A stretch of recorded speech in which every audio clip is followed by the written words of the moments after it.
Oke, sambil nunggu teman-teman yang lainnya, kita mulai saja nanti biar teman-teman mengikuti lewat videonya. Sudah ada yang baca-baca sebelumnya mengenai modul 1?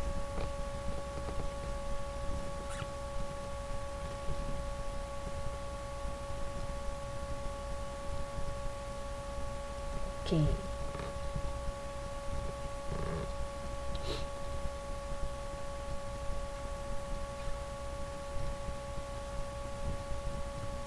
Kalau gitu kira-kira penganggaran itu apa Mbak Triani?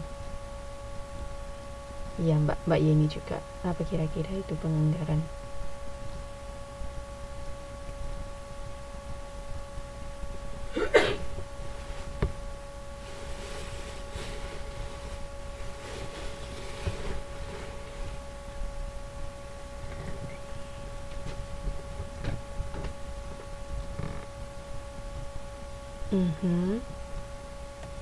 Ya, kurang lebih itu. Coba kita selidiki, kita pelajari lebih lanjut apa itu penganggaran.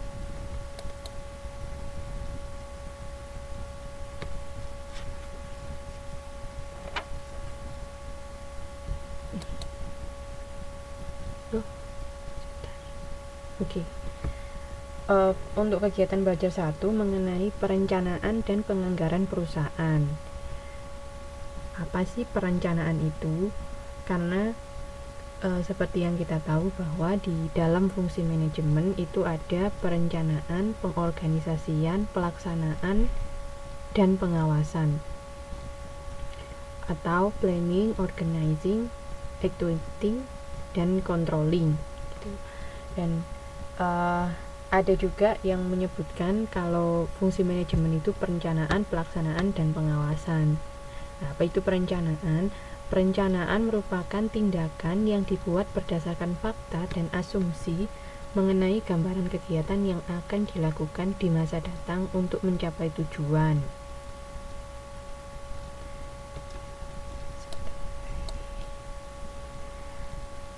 Sedangkan tujuan itu adalah umpan maju atau feed forward agar dapat memberikan petunjuk pada setiap manajer dalam mengambil keputusan operasionalnya sehari-hari.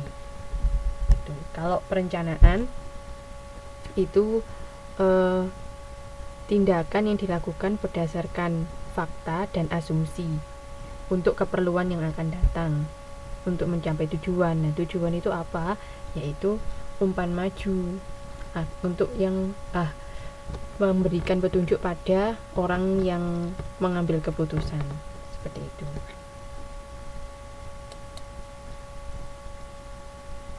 Kalau teman-teman buka gambar 1.1 di situ di halaman 1.4, hubungan penganggaran perusahaan dengan perencanaan. Di situ kan fungsi manajemen seperti yang saya jelaskan sebelumnya, ada perencanaan, pengorganisasian, pelaksanaan, dan pengawasan. Untuk pengorganisasian itu untuk perencanaan terdiri atas pengorganisasian, atau setelah melakukan perencanaan dia juga akan melakukan pengorganisasian dan penganggaran. Selamat datang Mas Yohanes, selamat bergabung.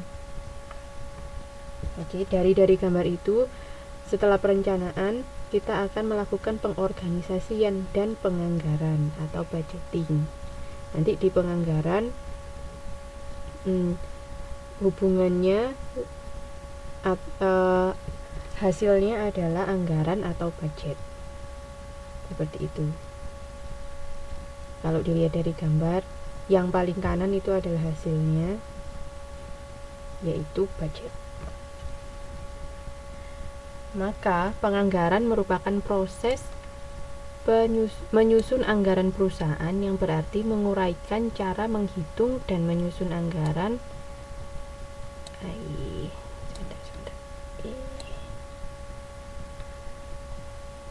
Hasil dari penganggaran disebut anggaran perusahaan. Sebentar, ini mengganggu.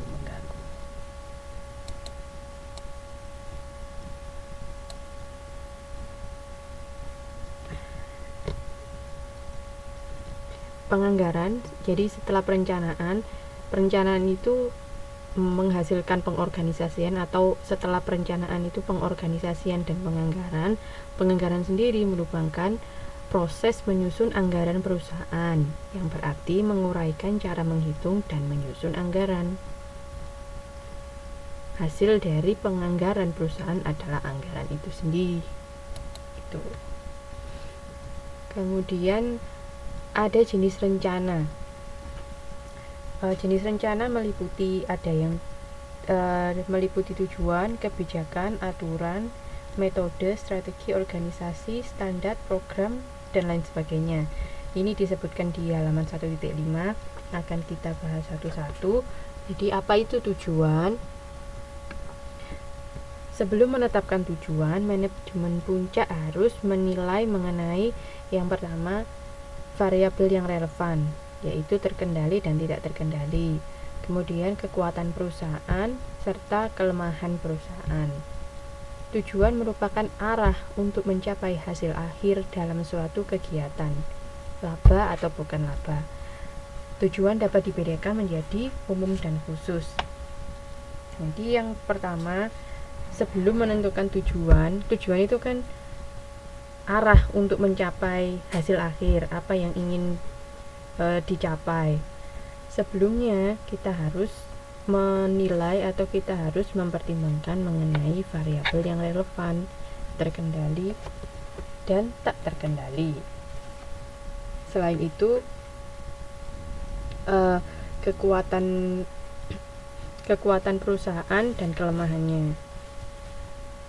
Kita mungkin tujuan kita terlalu tinggi, sedangkan kekuatan perusahaan tidak memungkinkan untuk mencapainya. Nah, itu harus dipertimbangkan mengenai kekuatannya, juga kelemahannya. Kemudian ada tujuan umum dan tujuan khusus. Kalau tujuan umum menyatakan secara luas keadaan atau kedudukan di waktu yang akan datang dan hasil akhir dari aktivitas yang dalam jangka panjang. Jadi kalau umum itu luas dan jangka panjang. Contohnya di sini kalau di modul, untuk mencapai dan memelihara suatu lingkungan perusahaan yang memotivasi seluruh karyawan. Kemudian untuk pertumbuhan produk yang dijual dengan cara mengusahakan produk baru dan memasukkan daerah pasar yang baru. Contoh lagi, untuk memperbaiki kehidupan sosial dan ekonomi masyarakat lebih luas. Jadi kalau tujuan umum itu sifatnya sangat umum, sangat luas, sangat jangka panjang, dan ya contohnya itu tadi, ingin kehidupan sosial yang lebih baik, ingin lingkungan kerja yang mendukung, memotivasi karyawan untuk bekerja lebih giat, seperti itu. Jadi tidak ada spesifiknya, tidak ada khususnya.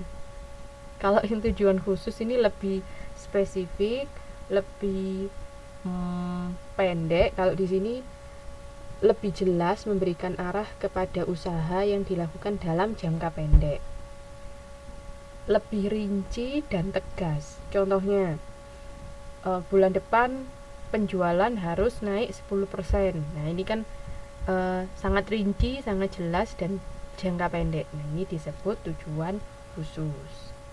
Itu.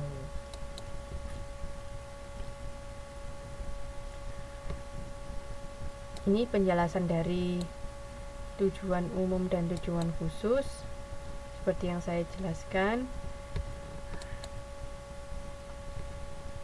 Kalau tujuan umum menyatakan secara luas keadaan atau kedudukan di waktu yang akan datang dan hasil akhir dari aktivitas perusahaan dalam jangka panjang. Kalau tujuan khusus menggambarkan ruang lingkup yang jelas serta memberikan arah pada usaha dalam jangka pendek. Tujuan khusus ini merupakan perincian dari tujuan umum. Seperti itu. Setelah tadi ada tujuan, yang kedua adalah kebijakan dan aturan. Aturan atau rules adalah petunjuk, perintah, larangan, kompensasi, hak, sanksi